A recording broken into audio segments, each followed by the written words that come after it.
Et la Pentecôte, c'est l'une des trois importantes fêtes. On parle de la Pâque, vous verrez pour la Pâque dans Lévitique 23, du verset 3 au verset 4, on parle de la Pâque. Dans Lévitique 23, du 15 à 17, on parle de la deuxième fête importante aussi, la Pentecôte, dont nous allons célébrer aujourd'hui. Et on parle aussi d'une autre fête, les tabernacles, dans Lévitique 23, le verset 34. Mais si vous parcourez tout le livre de Lévitique, le chapitre 23e de Lévitique, on parle des 7 fêtes juives. Si Dieu nous fait grâce, un jour nous parlerons de l'explication prophétique de toutes ces fêtes juives pour nous les chrétiens. Parce que chaque fête juive a une signification pour nous les chrétiens. Aujourd'hui, on parle, par exemple, l'autre fois, au mois d'avril, on a parlé de la Pâque. On parle de la Pâque juive, Pâque sans S, et de la Pâque chrétienne, Pâque avec S. Et ici, de la Pentecôte, il y a cette fête qui était déjà célébrée. Alors, cette fête dans la culture juive, elle était célébrée 50 jours. On dit 49, 7 semaines ou encore 50 jours après la Pâque. C'est Dieu qui a donné des instructions à son peuple. En ce temps-là, vous allez célébrer cette fête. Amen, amen, amen. Alors, c'était 50 jours après la Pâque. Mais cette fête a eu une autre ampleur. Parce que c'est la première Pentecôte qui a eu lieu après la résurrection de Jésus-Christ. C'est au cours de cette fête de Pentecôte que le Saint-Esprit était répandu sur les disciples. Amen. Alors, quand nous célébrons la Pentecôte, ce n'est pas cette fête juive-là qui est encore célébrée dans la communauté juive, mais nous célébrons la venue du Saint-Esprit. Nous célébrons le baptême du Saint-Esprit. C'est pourquoi cet après-midi, notre thème de ce jour, c'est le baptême du Saint-Esprit. Amen, amen. Nous allons parler du baptême du Saint-Esprit. Répétez après moi, le baptême du Saint-Esprit. Nous avons besoin d'être baptisés. Parce que c'est très important. Un enfant de Dieu, si vous n'êtes pas baptisé du Saint-Esprit, vous ne serez pas capable de faire l'œuvre à laquelle vous êtes appelé de faire. C'est pourquoi nous avons tous besoin de ce baptême du Saint-Esprit. Amen. Certains d'entre nous seront baptisés cet après-midi. Si vous le croyez, il est question de croire d'abord. Ayez la foi, ayez le déterminisme que oui, Seigneur, tu vas me baptiser. C'est un problème individuel, le baptême du Saint-Esprit. Amen, amen, amen. Et nous allons lire cet après-midi dans le livre des Actes des Apôtres. Actes des Apôtres, le chapitre 2e. Nous lirons du verset 1 au verset 4. Actes des Apôtres, chapitre 2. Est-ce qu'on l'a déjà sur l'écran? Actes des Apôtres, chapitre 2. Alors, si nous pouvons nous lever par respect de la parole de l'Éternel, si vous pouvez le faire, si vous ne pouvez pas, asseyez-vous, le Seigneur sera toujours honoré. Nous allons nous lever par respect de la parole de Dieu. Et nous allons lire dans le livre des Actes des Apôtres, le chapitre 2. Nous irons du verset 1 au verset 4. Si nous sommes là, on va lire ensemble au nom de Jésus. Nous lisons: le jour de la Pentecôte, ils étaient tous ensemble dans le même lieu. Tout à coup, il vint du ciel un bruit comme celui d'un vent impétueux, et il remplit toute la maison où ils étaient assis. De langues semblables à des langues de feu leur apparurent, séparées les unes des autres, et se posèrent sur chacun d'eux. Et ils furent tous remplis du Saint-Esprit, et se mirent à parler en d'autres langues, selon que l'Esprit leur donnait de s'exprimer. Amen, amen. Prenez place, s'il vous plaît. Seigneur, je bénis encore ton nom cet après-midi, parce que je sais que tu es au milieu de nous.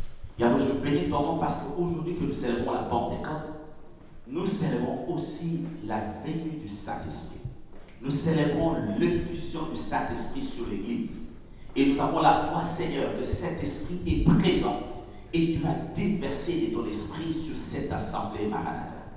Nous avons la foi et la conviction, Père, que ton Esprit descendra en ces lieux, touchera mon frère et touchera ma soeur. Nous avons la foi, Père de gloire, que ta parole deviendra réalité dans notre vie cet après-midi. Seigneur, conduis ces instants. Je détruis tout esprit d'envoûtement, tout esprit de vidéocamérasterie, de projection astrale, tout esprit de fuite de pensée, de manque de concentration, nous le détruisons et c'est là le nom de Jésus. Père, laisse que seul ton esprit parle en Seigneur, Père, que je diminue et que toi seul tu sois élevé et que ta parole sorte avec onction et puissance. Nous la déclarons au nom de Jésus-Christ, notre Seigneur Sauveur. Amen.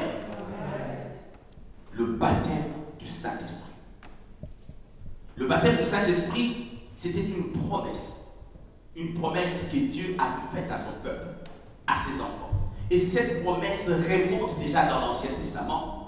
Vous le verrez lorsque vous lisez le livre du prophète Joël, dans Joël 2, le verset 28 au verset 32. Déjà, Dieu parlait déjà de ce baptême du Saint-Esprit. Je lis la parole de Dieu déclare: après cela, je répandrai mon esprit sur toute chair. Vos fils et vos filles prophétiseront, vos vieillards auront des songes et vos jeunes gens des visions, même sur les serviteurs et sur les servantes. Dans ce jour-là, je répandrai mon esprit, je ferai paraître des prodiges dans les cieux et sur la terre, du sang, du feu et des colonnes de fumée. Le soleil se changera en ténèbres et la lune en sang, avant l'arrivée du jour de l'Éternel, de ce jour grand et terrible. Alors quiconque invoquera le nom de l'Éternel sera sauvé. Le salut sera sur la montagne de Sion. Amen. Quiconque invoquera le nom du Seigneur sera sauvé. Dieu avait déjà dit ça. Ça, c'était prophétisé par Joël il y a plusieurs années, avant même la naissance de Jésus. Il a dit: je répandrai de mon esprit sur toute chair. Alors, c'était la promesse du baptême du Saint-Esprit. Et vous le verrez aussi, ça c'était dans l'Ancienne Alliance. Dans la Nouvelle Alliance, c'est Jean-Baptiste qui a parlé de cela. Lorsque vous lisez dans la Nouvelle Alliance, dans Jean 1, le verset 33, Jean-Baptiste parle et dit: je ne le connaissais pas, mais c'est lui qui m'a envoyé baptiser d'eau. Celui-là m'a dit: c'est lui sur qui tu verras l'Esprit descendre et s'arrêter, c'est celui qui baptisera le Saint-Esprit. Vous savez, les lecteurs de la Bible, vous comprendrez que Jean-Baptiste était le fils d'Élisabeth. Et Élisabeth et Marie étaient des cousines. Mais ici, Jean-Baptiste dit: je ne le connaissais pas. Je ne connaissais pas ce Jésus-là, et c'est Jésus qui allait baptiser le Saint-Esprit. Je ne le connaissais pas. Mais c'est lui qui m'a envoyé baptiser d'eau. En d'autres termes, Dieu qui m'a envoyé pour baptiser d'eau. Il me l'a dit. C'est lui là, il m'a dit: c'est lui que tu verras l'Esprit descendre et s'arrêter. Vous vous souvenez lorsque Jean-Baptiste baptisé sur le Jourdain, et quand Jésus est arrivé pour le baptême, la colombe était descendue sur son épaule. C'est lui-là qui est la colombe qui représente le Saint-Esprit. C'est lui-là, vous verrez l'Esprit descendre sur son épaule. C'est celui-là qui baptisera de l'Esprit. Amen. C'est une promesse de Dieu. Jésus lui-même l'a dit. Vous le verrez par exemple dans Jean 14, Jésus s'adresse à ses disciples. Jean 14, du verset 15 au verset 20, Jésus s'adresse à ses disciples. Mais je veux m'atteler plus sur le verset 19. Non, le verset 18. Il dit: je ne vous laisserai pas orphelins. Je viendrai à vous. Encore un peu de temps et le monde ne me verra plus. Mais vous me verrez, car je vis et vous vivrez aussi. En ce jour-là, vous connaîtrez que je suis en mon Père et que vous êtes en moi et que je suis en vous. Mais lorsque nous partons un peu plus loin, au-dessus, vers le chapitre, le verset 17, il dit: l'Esprit de... Okay. Et moi je prierai le Père, le verset 16, et moi je prierai le Père, et il vous donnera un autre consolateur, afin qu'il demeure éternellement avec vous. Jésus avait promis à ses disciples que je prierai à mon Père.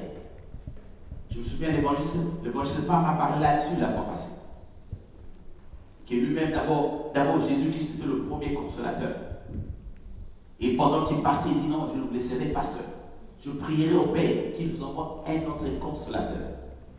C'était une promesse déjà. Et Jésus le dit dans Actes des Apôtres, lorsque vous partez dans Actes, le chapitre 1er, du verset 4 au verset 5, là Jésus dit encore, il dit: comme il s'est trouvé avec eux, il leur recommanda de ne pas s'éloigner de Jérusalem, mais d'attendre que c'est que le Père avait promis, c'est que je vous ai annoncé, leur dit-il, car Jean a baptisé d'eau, mais vous, dans peu de jours, vous serez baptisés du Saint-Esprit. Alors, le baptême du Saint-Esprit, c'est une promesse qui était déjà révélée dans Joël, qui s'est confirmée avec Jean-Baptiste, et maintenant Jésus lui-même le dit, que vous serez baptisés du Saint-Esprit. Il a dit: je ne vous laisserai pas seul. Alors aujourd'hui, nous serons tous baptisés du Saint-Esprit. Amen, amen. Alors le baptême du Saint-Esprit, c'est un acte divin. Un acte par lequel Dieu répand de son esprit sur son Église et de la sorte équipe son Église avec cet outil qui est tellement fort, cette tension, cette puissance, afin que l'Église soit prête pour ses œuvres. Les œuvres se croient, vous le verrez dans Matthieu. Matthieu 28, là que Jésus dit, allez et faites de toutes les nations mes disciples. Mais pour que nous fassions de toutes les nations les disciples de Jésus, il faudra que nous soyons équipés. Et cet outil dont nous avons besoin, c'est être rempli de la plénitude du Saint-Esprit. Les disciples devaient attendre pour être remplis de la plénitude du Saint-Esprit et ainsi commencer l'œuvre du Seigneur. Le dimanche passé, l'évangéliste Saint nous a parlé là-dessus. Il a parlé comment Jésus lui-même devait avoir l'Esprit. C'est le Saint-Esprit avant de commencer son ministère public. Lorsqu'il entra dans la synagogue, on lui donna le livre et qui dit « L'Esprit du Seigneur est sur moi ». Amen, amen. Jésus a parlé et par après il dit quoi? La parole que vous entendez, aujourd'hui elle vient de s'accomplir. Jésus avait besoin de l'Esprit pour ainsi commencer le ministère. Et là c'était le déclenchement du ministère public de Jésus. De même les disciples avaient besoin de l'Esprit Saint. C'est pourquoi Jésus leur avait dit, ne vous déplacez pas, ne quittez pas, restez à Jérusalem, jusqu'à ce que vous soyez équipés, parce que seulement avec l'équipement là, le Saint-Esprit, que vous allez faire les œuvres. Il dit, lorsque vous aurez cet esprit, vous deviendrez alors mes témoins. En d'autres termes, il veut dire, lorsque vous aurez le Saint-Esprit, alors vous irez évangéliser, alors vous irez gagner les âmes, alors vous irez dépeupler le monde de ténèbres, et vous allez peupler le royaume de mon Père, qui est le royaume des cieux. Amen. Mais avant cela, il fallait que nous soyons équipés, il fallait que les disciples soient équipés du Saint-Esprit. Amen, amen, amen. Est-ce que nous sommes là? Je suis content que nous sommes là. Lorsque nous lisons par exemple dans Luc 4, du verset 18 au verset 20, l'Esprit du Seigneur était sur nous.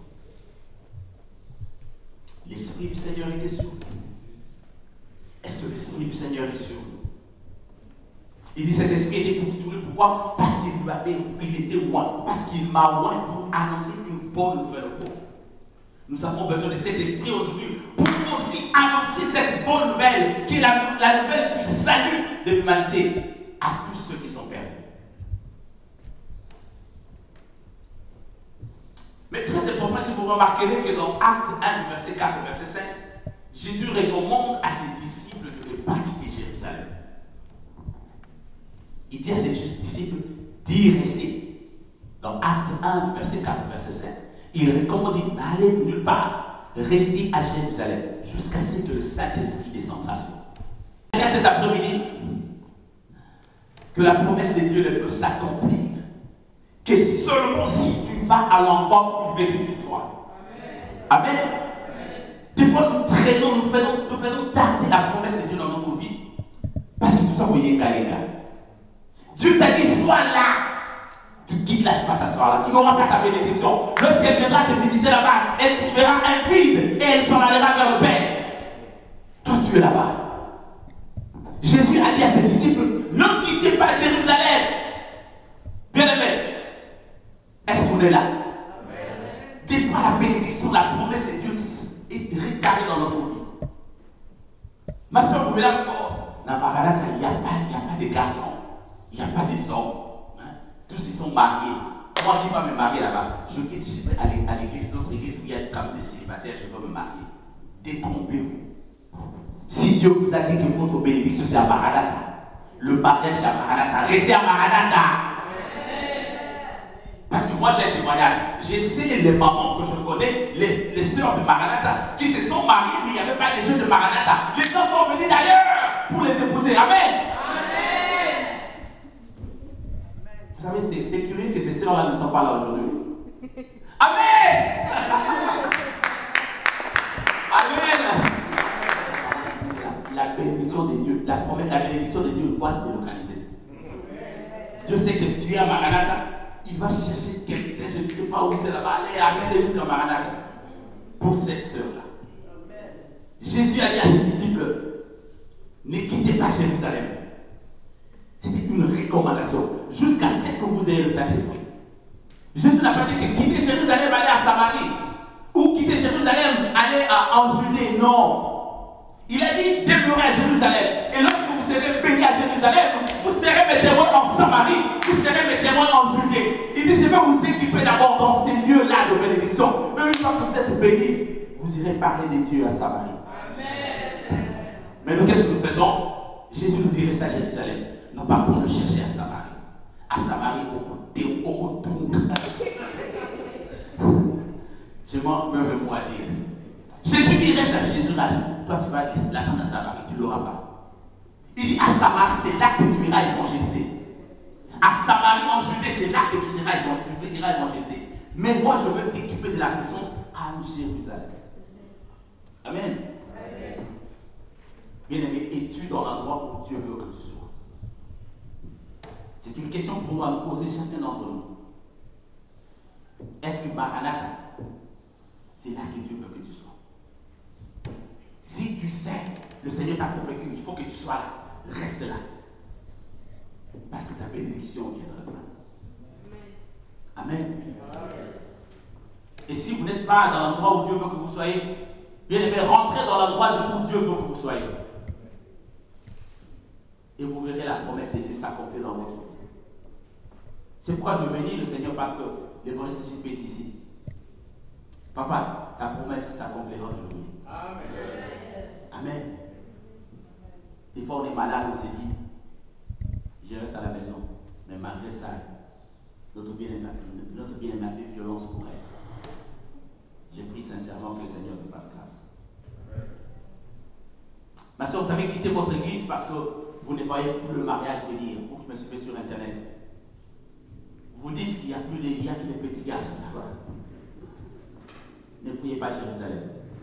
Il faut y demeurer. Vous remarquez aussi que les disciples devaient demeurer ensemble. Amen.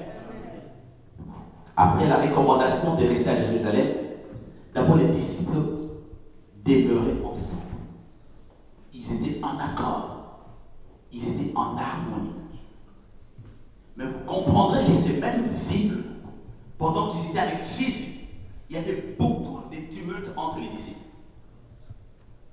Je me souviens, un jour, nous avons eu la grâce d'interviewer la femme d'un ex-politicien et son épouse, quand il nous parlait, dans le cadre de l'émission du ministère que le Seigneur nous a fait grâce de diriger. Et la dame l'a parlé, elle la pasteur, elle disait, dans le monde politique, les politiciens, c'est jalouse. Et cette parole m'est revenue lorsque je lisais la parole de Dieu. Les disciples, pour eux, Jésus, là, il voyait le royaume terrestre. Vous vous souviendrez, avec l'entrée triomphale à Jérusalem, les disciples se disaient, pourquoi ma ministre? Alors, entre eux, il y avait des conflits. Nous allons voir dans la Bible. Lorsque nous partons dans Marc, le chapitre 9, du verset 31 au verset 35, vous verrez qu'il y avait des conflits parmi les disciples. Là, il dit, car il enseignait ses disciples, et il leur dit, le Fils de l'homme sera livré entre les mains des hommes. Ils le feront mourir, et 3 jours après qu'il aura été mis à mort, il ressuscitera. Lorsque vous partez vers le chapitre, là-bas vers le verset 34, mais le verset 33, il dit, ils arrivèrent à Capernaüm. Lorsqu'ils furent dans la maison, Jésus leur demanda, de quoi discutiez-vous en chemin? Et là, le 34, ça dit, mais ils gardèrent le silence, car en chemin, ils avaient discuté entre eux pour savoir qui était le plus grand. Les disciples entre eux, qui est le plus grand? Ils se disputaient le pouvoir. Et vous le verrez aussi dans Luc 22, on raconte la même histoire, Luc 22, verset 23, 22, 25. On parle encore des disciples qui s'est disputés. Parce que aussi. Amen. Et puis encore, vous le verrez lorsque vous continuez dans les Écritures, dans Matthieu 20, verset 20 au verset 24. Là, c'est la mère du fils des Zébédée. Vous savez, le fils des Zébédée, Jean-Jacques. Leur mère est venue devant Jésus. Bye. Oh Jésus-Christ. Tu sais quoi? Mes enfants là, est-ce que quand ton règne viendra, tu ne peux pas mettre mon premier fils là à gauche et l'autre là à droite de toi? Et la Bible dit ici, très important, au verset 24, le verset 24, Matthieu 20, verset 24 dit, les 10 ayant entendu cela furent indignés contre les deux frères. Entre les disciples, qu'on soit la Kouimaïma, concurrence, qui doit être le bras droit de Jésus? Petit à confiance de Jésus, c'est qui? Il y avait des conflits. Et vous le verrez même, Judas Iscariote, c'était le financier, le trésorier. Il était aussi comme ça. Donc, il n'y avait que les désordres, il y avait des mésententes entre eux. Mais ici, dans Actes des Apôtres, très important, au niveau de la Pentecôte, Jésus leur a dit, vous allez demeurer ensemble. Les disciples demeuraient ensemble. Ils étaient en commun accord. Vous avez bien aimé, lorsque le Seigneur veut déverser de son esprit sur l'Église, l'Église, vous devez être unis. Amen. Nous devons être unis en tant qu'Église corps de Christ. Dieu veut faire de miracles dans la vie de Maranatha. Mais cet après-midi, Dieu te demande, Maranatha, es-tu réellement uni? Il peut y avoir des désaccords entre nous, mais le problème de l'esprit, soyons unis. Seulement dans l'unité, Dieu déversera sa bénédiction sur son peuple. Amen. Si nous voulons voir le Saint-Esprit de Dieu déverser sur nous d'en haut, soyons tous d'un commun accord. Marchons dans l'unité fraternelle au sein de l'Église, car là où les frères habitent ensemble dans l'unité, là le Seigneur ordonne sa bénédiction. Les disciples devaient d'abord être dans l'unité. Les disciples devaient demeurer à Jérusalem parce que leur bénédiction était sur le chemin. Lorsque nous partons dans Actes, chapitre 2, le verset 2 au verset 3, c'est notre lecture principale, le verset 2, verset 3, la Bible dit, tout à coup, il vint du ciel un bruit comme celui d'un vent impétueux, et il remplit toute la maison où ils étaient assis. Des langues semblables à des langues de feu leur apparurent, séparées les unes des autres, et se posèrent sur chacun d'eux. Amen, amen. Ici, nous voyons que le baptême du Saint-Esprit s'est accompagné par un sang. On dit un vent impétueux. Le baptême du Saint-Esprit. Et non pas seulement ces sons-là, mais par un symbole. La Bible dit des langues semblables à des langues de feu. Lorsque je lis cette parole, je vais directement dans Exode 3, le chapitre 3, verset 2. Exode 3, le verset 2. Lorsque Dieu s'est révélé devant Moïse dans le buisson ardent, je vois exactement les mêmes choses. Un feu. Amen, amen. La présence divine, la présence de Dieu par un feu. C'est pourquoi lorsque nous invoquons le feu, c'est-à-dire nous invoquons la présence de Dieu, pour que le feu détruise tout ce qui est de l'ennemi. Le feu est apparu sur les disciples, tout comme les flammes de la sainte présence de Dieu sont apparues sur Moïse dans le buisson ardent. Vous le verrez aussi dans Exode 19, le verset 18 et 19, la Bible dit la montagne de Sinaï était toute enfumée parce que l'Éternel y était descendu au milieu du feu. Cette fumée s'élevait comme la fumée d'une fournaise et toute la montagne tremblait avec violence. Le son de la trompette retentissait de plus en plus fortement. Moïse parlait et Dieu lui répondait à haute voix. La présence de Dieu. Ces langues de feu qui sont descendues, c'était la présence de Dieu. Nous voulons être vêtus, nous voulons être loin du Saint-Esprit. Nous devons toujours aspirer à la présence de Dieu. Amen, amen. Comme au jour de la Pentecôte, nous voyons aussi que la présence du feu et du sang montre la présence de Dieu en celui-là. Mais très important, on dit, les langues de feu, des langues semblables à des langues de feu, leur apparurent séparées les unes des autres. Donc ces langues de feu étaient séparées, séparées les unes des autres. Et qu'est-ce que ça faisait? Ces langues-là se posèrent sur chacun d'eux. Amen. Là, c'est très important. Le Saint-Esprit, lorsqu'il est descendu, c'était descendu sur chaque personne individuellement. Bien aimé, l'onction du Saint-Esprit, c'est une affaire individuelle. Tous ils étaient ensemble. Mais lorsque le Saint-Esprit est descendu, c'est sur chacun d'entre eux. Ce n'est pas pour lui, on sent pourquoi Gaïa, non. Chacun a une portion du Saint-Esprit. Bien aimé, dans les affaires de Dieu, c'est une affaire individuelle. Les disciples n'ont pas seulement, ils étaient dans l'unité fraternelle, mais aussi chacun d'entre eux avait une relation individuelle avec Dieu. Amen. Nous devons avoir une relation individuelle. Je veux dire à quelqu'un cet après-midi que ton degré d'intimité avec Dieu va déterminer ta chance de voir la réalisation de la promesse de Dieu dans ta vie. Nous pouvons prier si nous prions, mais ça dépend de ta relation personnelle avec Dieu. Bien aimé, si tu es encore dans le ténèbre, nous allons implorer la bénédiction du Saint-Esprit au coup du matin dans le boulot. Amen. Il faudra que chacun soit connecté de façon individuelle avec son Dieu. Parce que la relation individuelle est importante. Les langues de feu sont descendues, on dit qu'ils étaient séparés et c'est descendu sur chacun des disciples. Chacun de ces disciples avait une relation d'intimité particulière avec Dieu. Et Dieu veut que l'Église Maranatha nous ait cette relation individuelle avec lui. Amen. Amen. Nous devons tous être des bois qui sont prêts à prendre le feu. Tous que nous soyons secs pour prendre le feu. Si vous êtes encore un bois humide, vous ne prendrez pas le feu. Attention qui bâtit pétrole, et même si on prenait de l'essence, on allume. Un bois humide, tout d'abord, vous ne prenez pas le feu. Amen. Est-ce que nous comprenons d'abord? Il faudra que nous soyons tous secs, de telle sorte qu'on allume la même mon Dieu pays. C'est très important. La relation individuelle avec Dieu. C'est pourquoi le Saint-Esprit, lorsqu'il est descendu, on me dit, c'est sur chaque personne individuelle. Dieu veut déverser de son esprit dans cette église. Je suis convaincu et je le sens. Mais tu ne peux pas le recevoir si toi-même tu ne le crois pas. Premièrement, il faut le croire. Et il faut être préparé. Il faut que tu sois en harmonie avec ces dieux-là qui déversent de son esprit, qui répandent de son esprit sur une chair.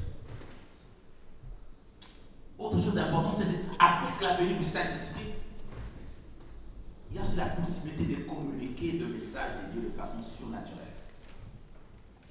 Là, vous le verrez dans Acte 2, le dernier verset, le verset 4 que nous avons lu. Le dernier verset de ce jour, pas de Acte 2, mais nous avons lu de 1 à 4, le verset 4. On dit que les disciples étaient remplis du Saint-Esprit pour une fonction spécifique de proclamer l'évangile.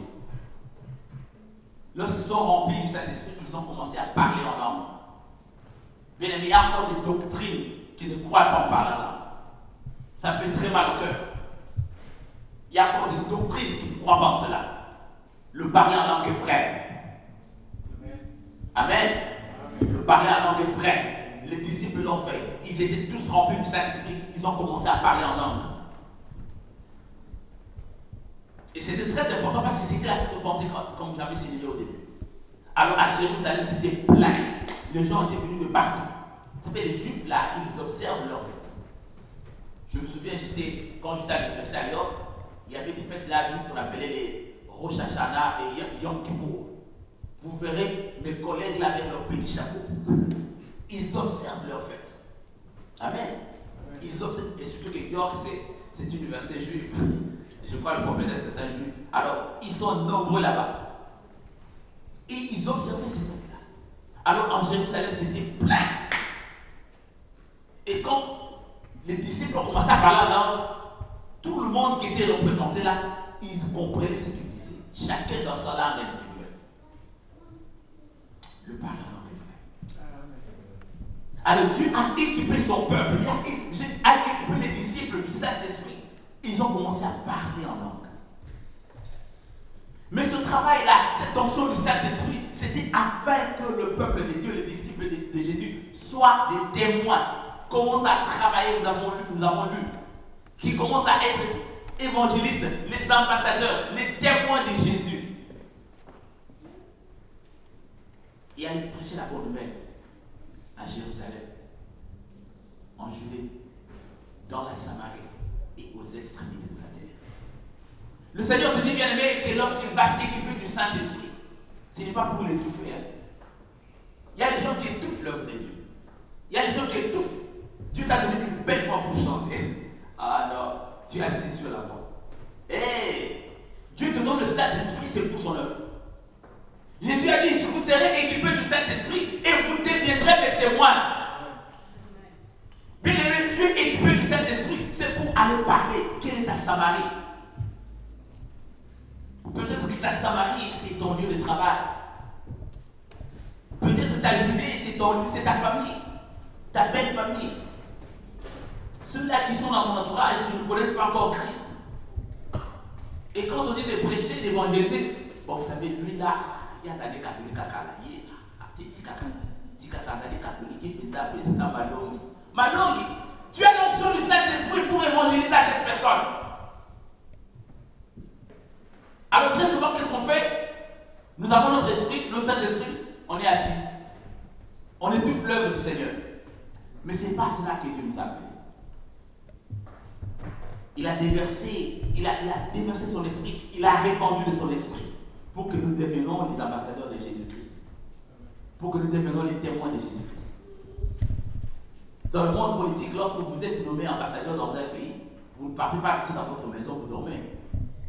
Vous devez représenter valablement votre pays. Mais combien d'entre nous, lorsqu'on parle des histoires contre Jésus, des gens qui se moquent de Jésus, on a même peur de se présenter. On a peur qu'on sache qu'on est chrétien. Et surtout dans nos lieux de travail. Beaucoup. Nous devons évangéliser la bonne nouvelle à ces gens-là. Nous devons parler de Jésus. Ne pas avoir honte de parler de Jésus. Vous savez, le Saint-Esprit vous donne la puissance. Le Saint-Esprit vous donne le pouvoir. Ce Pierre-là qui avait honte, qui avait peur d'une dame. Amen. Pierre avait peur d'une dame lorsque Jésus était arrêté. La dame s'approche vers Pierre et dit, toi là, ta façon de parler, on s'en va à Jésus. Pierre a dit quoi? Moi? Je ne connais pas. Mais la femme là, arrête-toi, non, elle suit encore. Même ta façon de parler là. Pierre a dit non, je ne te connais pas. Je ne le connais pas, je ne l'ai jamais vu. Elle dit encore, oh, le coq a chanté. Pierre avait eu peur d'une femme. Peut-être qu'elle n'était pas aussi forte. Mais lorsqu'il était équipé du Saint-Esprit, lorsque l'onction était venue sur lui, lorsqu'il a eu cette grâce exceptionnelle, il était devenu fort. Même devant l'armée, Pierre dit non! Vous ne savez pas, ces gens ne sont pas ivres de l'esprit. Ils ne sont pas ivres, mais ils sont remplis de l'esprit. Le Saint-Esprit va te donner la force. Bien aimé, lorsque vous êtes toujours calme devant ce qui est mal, il faut dénoncer le mal, vous fermez la bouche, vous n'avez pas l'onction. Amen. Nous devons changer notre façon de vivre. Le Saint-Esprit est descendu. Et il vient nous équiper afin que nous soyons prêts pour l'œuvre. Et s'ils ne sont pas encore, demandons cet esprit. Je veux dire à un disciple de Jésus-Christ cet après-midi que lorsque vous êtes équipé du Saint-Esprit, il faut le mettre à l'œuvre. Lorsque vous êtes équipé du Saint-Esprit, ce n'est pas pour l'étouffer avec vous. Il faut sortir de votre zone confortable, votre zone de confort. Il faut sortir et gagner des âmes à Christ. D'ici nous allons quitter ici par la grâce de Dieu. Allez dans notre canal. Mais notre canal aura besoin d'être rempli avec les âmes. Commençons à nous exercer déjà dans ce ministère de gagneurs d'âmes. Commençons à gagner les âmes pour Christ. Commençons à parler de Christ à tout le monde que nous rencontrons sur le chemin. C'est le moment de dépeupler le royaume des ténèbres et peupler le royaume de Dieu. L'effusion du Saint-Esprit avait transformé les disciples. C'est comme cette effusion nous transforme aujourd'hui aussi. Nous devons être transformés par l'effusion du Saint-Esprit. La Pentecôte pour nous chrétiens, c'est cette célébration du baptême de l'Esprit. C'est cette célébration de l'effusion du Saint-Esprit sur nous afin que nous soyons prêts pour l'œuvre. Aujourd'hui de la Pentecôte, au jour de la Pentecôte, il y avait le déclenchement du baptême. Le baptême du Saint-Esprit. Et c'est là, ne s'était pas arrêté là. Ce n'était qu'un début. Vous le verrez par exemple dans Actes des Apôtres, le chapitre 8e, du verset 15 au verset 17. Lorsque les disciples déjà remplis du Saint-Esprit, ils ont commencé l'œuvre, ils sont sortis. C'était du boom à Jérusalem. Parce que c'est là qu'ils ont commencé. Là, les disciples, tous étaient venus clairs. C'est comme si quelqu'un qui dormait comme ça en train de café, était réveillé, des yeux beaux. Tous les disciples étaient déjà prêts dans l'œuvre. Dans Actes 8, le verset 15 au verset 17, la Bible dit: ceux-ci, arrivés chez les Samaritains, prièrent pour eux afin qu'ils reçussent le Saint-Esprit. Car il n'était encore descendu sur aucun d'eux. Ils avaient seulement été baptisés au nom du Seigneur Jésus-Christ. Alors Pierre et Jean leur imposèrent les mains et ils reçurent le Saint-Esprit. Oh! Bien aimé, lorsque vous avez déjà le pouvoir, vous êtes équipé du Saint-Esprit, allez distribuer le Saint-Esprit aux autres. Vous priez: Seigneur, tu m'as donné ce pouvoir. Bien aimé, reçois. Nous avons le pouvoir. Pierre et Jean, lorsqu'ils ont eu ce pouvoir, c'est fini, ils n'ont pas laissé ça pour eux-mêmes. Oh, Saint-Esprit, c'est un bien privé. Non, c'est un bien communautaire. Amen. Le Saint-Esprit, c'est un bien communautaire. Ce n'est pas pour toi que le garde dans la poche. Va le distribuer aux autres. Pierre, il est sorti directement avec Jean. Et où sont les Samaritains? Allez, restez paix. Amen. Le Seigneur nous appelle pour faire cela. Et vous le verrez dans Actes des Apôtres aussi, le chapitre 10e, du verset 44-47. Là encore, il y a encore le recevé là-bas. Comme Pierre prononçait encore ces mots, le Saint-Esprit descendit sur tous ceux qui écoutaient la parole. Amen. Là, la puissance est devenue tellement forte. Parce que Jésus l'avait dit que si seulement vous suivez ma parole, si seulement vous ferez des grandes choses. Pierre en train de parler. Amen. En train de prêcher l'évangile. Bien aimé, lorsque vous avez l'onction, lorsque le Saint-Esprit est sur vous, vous êtes rempli du Saint-Esprit, il suffit seulement de parler et toute oreille qui t'entendra sera délivrée. La Bible dit ici, Pierre était en train de prêcher et les gens qui écoutaient seulement la parole, ils étaient frappés du Saint-Esprit, remplis du Saint-Esprit. On dit tous les fidèles circoncis qui étaient venus avec Pierre furent étonnés de ce que le don du Saint-Esprit était aussi répandu sur le païen. Même les païens. Vous savez quoi? Croire seulement. Et c'était important parce que la Bible dit au verset 47, 46, car ils entendaient parler en langue et glorifier Dieu. Alors Pierre dit, peut-on refuser l'eau du baptême à ceux qui ont reçu le Saint-Esprit aussi bien que nous? Parce qu'il fallait d'abord, il y avait le baptême par eau, vous devez être baptisé de l'eau, et puis le baptême du Saint-Esprit vient après. Mais là, tellement que les choses se sont faites vite, les païens ont commencé à parler là, tout le monde a reçu le Saint-Esprit. Pierre se posait la question, est-ce qu'on refusait déjà le baptême de l'eau? Comme nous autres déjà le baptême du Saint-Esprit, pourquoi le bon campagne? Amen, amen. Lorsque vous avez l'onction, lorsque vous avez le Saint-Esprit, ce n'est pas un bien privé. Il faut le distribuer aux autres. Dans Acte 19, le verset 6, la parole de Dieu déclare encore: lorsque Paul leur eut imposé les mains, le Saint-Esprit vint sur eux et ils parlaient en langue et prophétisaient. Bien aimé, le Saint-Esprit n'est pas une fable. C'est pas on raconte les histoires du Saint-Esprit. Le Saint-Esprit, c'est une personnalité de la Trinité. Amen. Il faut croire en cela. Et nous avons besoin du Saint-Esprit. Parce que sans le Saint-Esprit, tout ce que nous allons faire n'est qu'une vanité. Ça sera sans puissance, sans force, sans solution. Mais lorsque nous avons le Saint-Esprit, il suffit de parler seulement et l'Esprit sera l'œuvre. Amen. Une bonne nouvelle pour nous tous cet après-midi, c'est que le Saint-Esprit qui nous unit tous enfants de Dieu, dans Paul 1 Corinthiens 12, 13, cet esprit est encore là aujourd'hui. Cet esprit est au milieu de nous. Le Saint-Esprit est présent en ces lieux. Mais ce que nous devons faire, c'est d'abord aspirer à cet esprit. Il faut aspirer à cela. Le Saint-Esprit est disponible pour tout le monde. C'est ta relation individuelle avec ton Dieu. Ta relation va déterminer, ton degré de relation avec ton Dieu va déterminer ta chance il n'y a pas cette option. Il commençait à parler en langue. Ma prière est pour qu'un jour se porte toute l'église. Tous nous commençons par la langue. Et pendant qu'on parle la langue, là, les paroles qui se passent, les paroles prophétiques commencent à sortir. Un frère là fait la prophétie et un autre est en train d'interpréter la prophétie. On n'a pas besoin d'aller chercher un tel prophète qui vient nous prêcher. Non, nous-mêmes là, les prophètes dedans, des gens qui parlent la langue dedans, le Saint-Esprit est là.